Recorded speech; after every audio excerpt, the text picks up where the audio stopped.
My name's Andrew Haymet, and basically my work is looking at how to improve the performance of bypass grafts, specifically looking at how to reduce endothelial damage during surgery.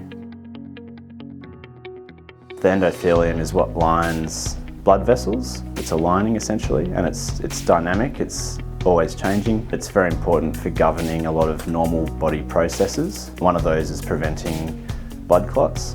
And basically what we're looking at is how to reduce the incidence of clotting after certain operations, including bypass operations.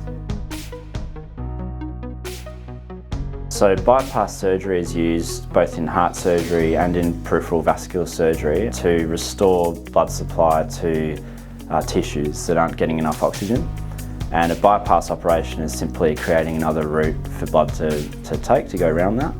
And so vein bypasses are when we basically harvest a piece of vein from a patient, most often from the leg, and we use that either in the heart muscle or in the leg to go around that blockage. The reason why I'm looking at vein grafts is because they often block. They have a higher rate of blockage. We know that vein grafts can block more and we still have to use them. So then for an operation that's been around for 50 years, we're trying to find every way we can to improve their performance.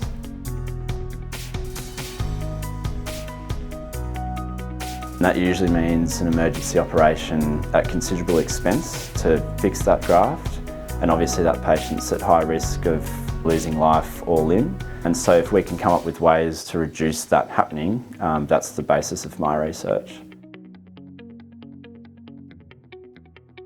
For example, saline is very commonly used, but what we're hypothesising is whether we should be using other types of solutions, such as those that are used during organ transplants. So what we're looking at is, we're looking at the proteins that have a role in early clotting, and we're looking at whether the expression of those proteins changes with solutions that we can use during surgery.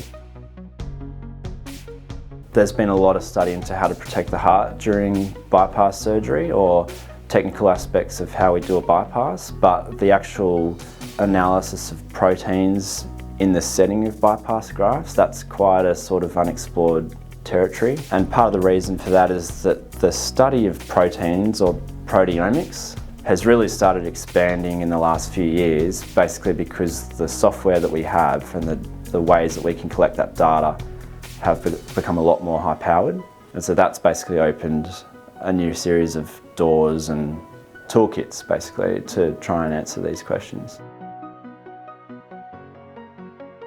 I would like to say a huge thank you, because quite frankly, without that kind of support, we can't do this kind of work. It's great to have ideas, but without the kind of generosity and funding that we've received, it's not possible, or it's extremely difficult to do.